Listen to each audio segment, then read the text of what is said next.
ઘાત અને ઘાતાંક। આપણે આ પ્રકરણની અંદર ઘાતાંકોના નિયમો શીખીશું અને ઘાત અને ઘાતાંક એટલે શું તેની સમજ મેળવીશું। મિત્રો, ઘણી મોટી સંખ્યાઓને વાંચવી, લખવી, સમજવી અને એના પર કામ કરવું કેવું અઘરું બને છે। તો આવી સંખ્યાને આપણે નાના સ્વરૂપે એટલે કે ઘાત સ્વરૂપે ફેરવીને સરળતાથી સમજી શકીએ છીએ। તો આપણે હવે ઘાત સ્વરૂપ વિશે શીખીશું।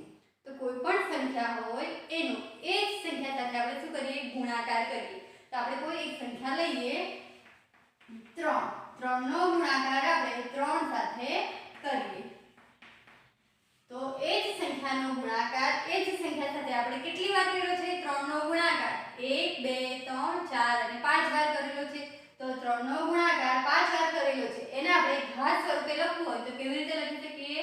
તો 3 નો ગુણાકાર કેટલી વાર કરેલો છે? 5 વાર। તો 3 ની 5 ઘાત।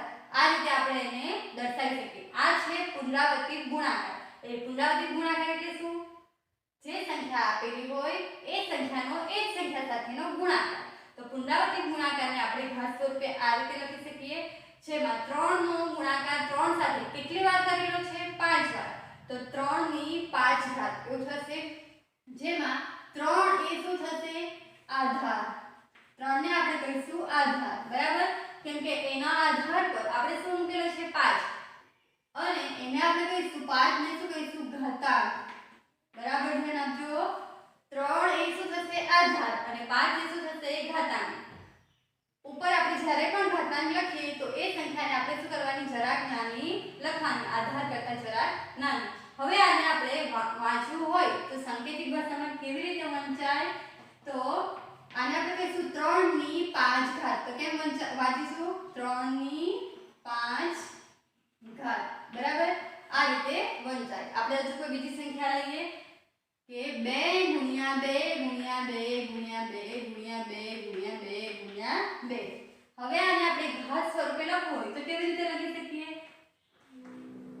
તો 2 છે, 2 નું પુનરાવર્તન થાય છે। આપણે અહીંયા જોઈએ તો 2 નું શું થાય છે? પુનરાવર્તન થાય છે। તો 2 નું પુનરાવર્તન કેટલી વાર થાય છે? 1 2 3 4 5 6 7। તો 2 ગુણ્યા 2 ગુણ્યા 2 કેટલી વાર છે? 7 વાર। તો 2 ની 7 ઘાત થશે। હવે આમાં 2 એ શું છે? આધાર છે અને 7 એ શું છે? ઘાતાંક છે। હવે આપણે એને વાંચવું હોય તો કેવી રીતે વંચાય? તો 2 ની 7 ઘાત, બરાબર? શું વંચાશે? 2 ની 7 ઘાત। આ રીતે આપણે એને વાંચી શકીએ। નીચે જે છે તે આધાર અને ઉપર હોય તે શું હોય? ઘાતાંક હોય। અને એને આપણે કેવી રીતે લખીશું? ઘાતાંક હંમેશા થોડા નાના અક્ષરે લખવાનું। હવે આપણે જોઈશું ઘાતાંકના નિયમો।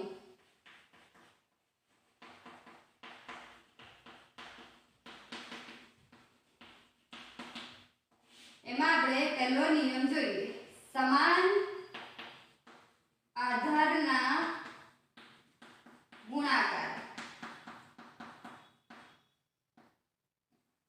બરાબર? પહેલો નિયમ જોઈએ સમાન આધારના ગુણાકારનો નિયમ, બરાબર? તો જો સમાન આધાર, આધાર કેવો હોય? સરખો હોય અને શું હોય? ગુણાકાર।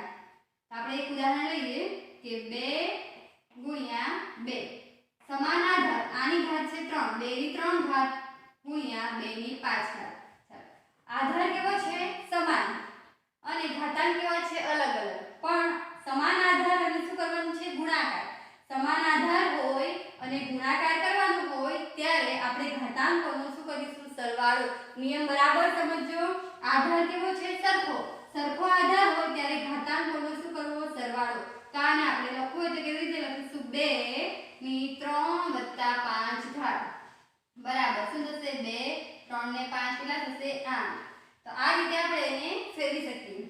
સમાન આધારના ગુણાકાર, ફરી જોઈએ, પહેલો નિયમ છે સમાન આધાર હોય અને શું કરવાનું હોય? ગુણાકાર કરવાનો હોય। સમાન આધાર હોય અને ગુણાકાર કરવાનો હોય તો ઘાતાંકોનો શું થશે? સરવાળો। એટલે આને આપણે સમીકરણ સ્વરૂપે લખવું હોય તો આવી રીતે લખી શકીએ, a ની n ઘાત ગુણ્યા b ની n ઘાત હોય તો આપણે શું કરીશું? a ની n ઘાત ગુણ્યા a ની n ઘાત, સરખો આધાર તો ઘાતાંકોનો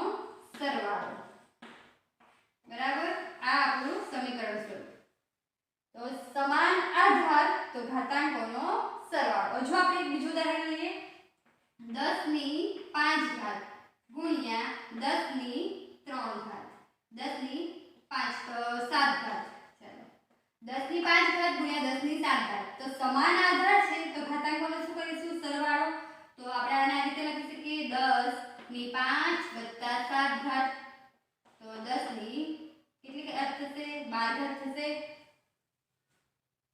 ચાલો આ રીતે આપણે લખી શકીએ તો સમાન આધારના ગુણાકાર એટલે શું આધાર સરખો અને ગુણાકાર કરવાનો હોય તો ઘાતાંકોનો સરવાળો થશે એટલું જ યાદ રાખવાનું સરખા આધાર હોય અને ગુણાકાર કરવાનું હોય તો ઘાતાંકોનો સરવાળો થશે હવે આપણે જોઈએ બીજો નિયમ એમાં સમાન આધાર હોય ભાગાકારનો નિયમ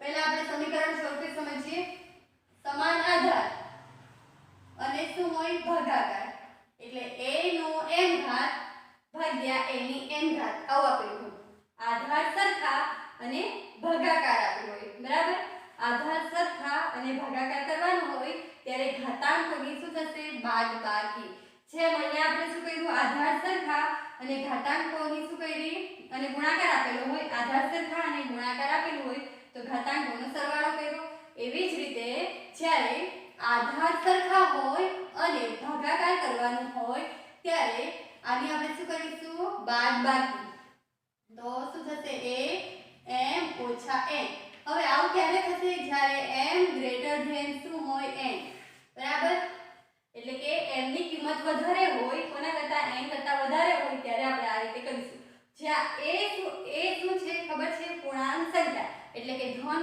હોય અથવા ઋણ સંખ્યા હોય a બરાબર શું હોઈ શકે ધન સંખ્યા અથવા ઋણ સંખ્યા જ્યારે m અને n તરીકે શું હોઈ શકે ધન સંખ્યા હોઈ શકે ઋણ સંખ્યા પણ હોઈ શકે અને શૂન્ય પણ હોઈ શકે હવે m લેસ ધેન n હોય તો કેવી રીતે તો આપણે કરીશું m ભાગ્યા a n બરાબર શું થશે 1 ના છેદમાં a m ઓછા n ઓછા m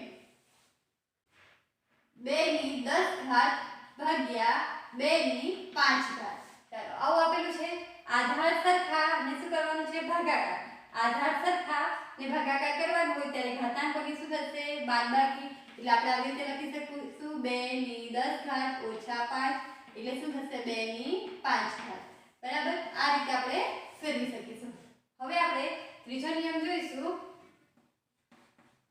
સરખા ઘાતાંકોનો ગુણાકાર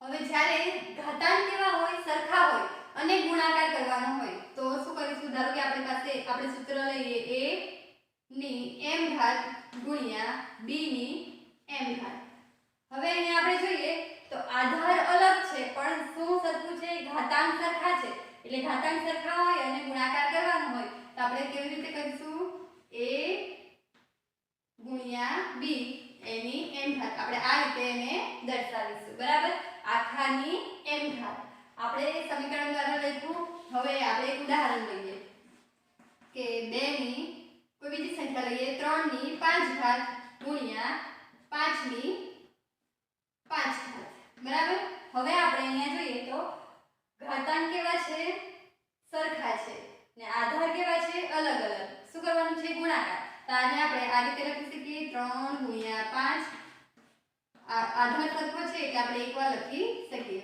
ને 3 5 15 ની 5 ઘાત આ રીતે આપણે એને લખી શકીએ બીજું હવે આપણે જોઈએ તો આ બીજો નિયમ જોઈએ ચોથો સરખા ઘાતાંકોનો ભાગાકાર ઘાતાંક કેવા હોય સરખા હોય એટલે a ની m ઘાત ભાગ્યા b ની m ઘાત આપેલું ઘાતાંક કેવા હોય સરખા હોય અને આપણે શું કરવાનું હોય ભાગાકાર કરવાનો હોય ત્યારે આપણે શું કરીશું આને આપણે આ સ્વરૂપે લખી શકીએ a ની m ઘાત b ની m ઘાત બરાબર એટલે a ભાગ્યા b આખાની m ઘાત આ સ્વરૂપે આપણે એને લખી શકીએ એક ઉદાહરણ જોઈએ 10 ની 10 ઘાત ભાગ્યા 10 ની 5 ઘાત. આવું જ્યારે આપેલું હોય તો આપણે જોઈએ 2 ની 5 ઘાત બરાબર. 10 ની 10 ઘાત અને 2 ની 10 ઘાત બરાબર. આધાર કેવા છે? અલગ અલગ. જ્યારે ઘાતાંક કેવા છે? સરખા. તો એને આપણે શેમાં ફેરવવાનું છે? તો સરખા આધારના ઘાતાંકોનો આપણે શું કરવાનું છે? ભાગાકાર. તો આને આપણે આ રીતે લખી શકીએ 10 ની 10 ઘાત છેદમાં 2 ની 10 ઘાત. એટલે આપણે આવું લખી શકીએ 10 ની 2 ની આખાની 10 ઘાત બરાબર. આ રીતે આપણે એને લખી શકીએ. હવે આપણે જોઈશું ઘાતની ઘાતનો નિયમ.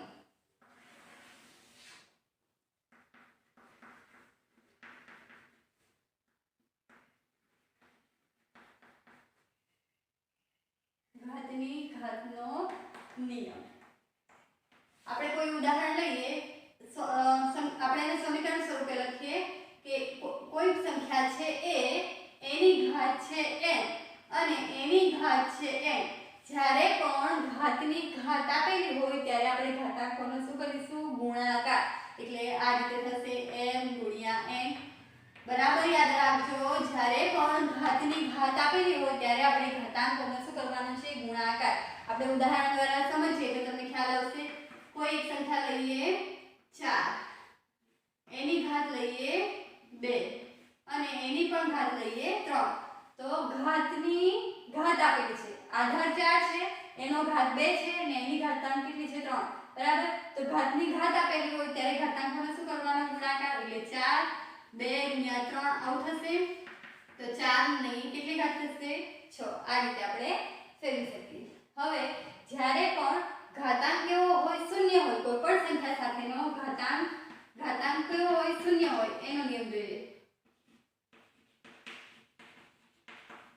કોઈ પણ સંખ્યાનો ઘાતાંક શૂન્ય હોય તો આપણાને એ કેટલા કહેવાય? 1. એટલે આ સમીકરણ છે a ની 0 ઘાત. કોઈ પણ સંખ્યાનો 0 ઘાત કેટલો થાય? 1 થાય. ઉદાહરણ દ્વારા સમજીએ. આપણે લઈએ સંખ્યા 100, એની 0 ઘાત. તો કોઈ પણ સંખ્યાની 0 ઘાત એટલે કેટલા થાય? 1 થાય. હવે આપણે એક વધારાનો નિયમ શીખીએ કે કોઈ પણ ઋણ સંખ્યા હોય અને એની ઘાત એકી હોય. ઋણ સંખ્યાની ઘાત કેવી હોય? એકી હોય. તો જવાબ આપણને શેમાં મળશે? ઋણમાં. જવાબ ઋણ પૂર્ણાંક થશે. તો બરાબર ધ્યાન રાખજો, કોઈ પણ ઋણની ઘાત કેવી હોય? એકી હોય તો જવાબ કેવો થશે? ઋણ પૂર્ણાંક થશે. અને કોઈ પણ ઋણ સંખ્યાની ઘાત બેકી સંખ્યા હોય તો જવાબ ધન પૂર્ણાંક થશે. આપણે એક ઉદાહરણ જોઈએ. ઋણ 1 ની 3 ઘાત. ઋણ 1 ની 3 ઘાત એટલે ઋણ 1 ગુણ્યા ઋણ 1 ગુણ્યા ઋણ 1. તો ઋણ 1 કેટલી વાર થાય? 3 વાર. એકી ઘાત છે એટલે 1 ગુણ્યા 1 ગુણ્યા 1 એટલે કેટલા થશે? ઋણ 1. હવે આપણે કોઈ બીજી સંખ્યા લઈએ. ઋણ 2 ની 2 ઘાત. તો ઋણ 2 ની 2 ઘાત એટલે ઋણ 2 કેટલી વાર? 2 વાર. તો 2 નો 2 ગુણ્યા 2 એટલે કેટલા થશે? 4. પણ એની ઘાત કેટલી છે? બેકી. એટલે આપણો જવાબ શેમાં આવશે? ધનમાં. જો ઘાત કેવી હોતે? એકી હોતે તો જવાબ કેવો આવતે? ઋણ પૂર્ણાંક. તો આપણે આજના વિડિયોની અંદર આધાર કોને કહેવાય, ઘાતાંક કોને કહેવાય, એને વંચાય કેવી રીતે, ત્યારબાદ આપણે ઘાતાંકના વિવિધ નિયમો શીખ્યા. જેમ કે સમાન આધાર હોય અને ઘાતાંક કેવા હોય? અલગ અલગ હોય. સમાન આધારનો ગુણાકાર કરવાનો. સમાન આધાર આપેલા હોય અને ગુણાકાર આપેલું હોય તો આપણે ઘાતાંકોનો સરવાળો કરીશું. સમાન આધાર આપેલા હોય અને ભાગાકાર હોય તો આપણે ઘાતાંકોની શું કરીશું? બાદબાકી કરીશું. હવે જ્યારે ઘાતાંક સરખા હોય અને આપણે શું કરવાનું હોય? ગુણાકાર કરવાનો હોય ત્યારે શું કરીશું? એ સંખ્યાને આપણે એનો જે આધાર સરખો છે તે આપણે એકવાર લખીશું. બરાબર. એવી જ રીતે ભાગાકાર માટે પણ આપણે જોયું.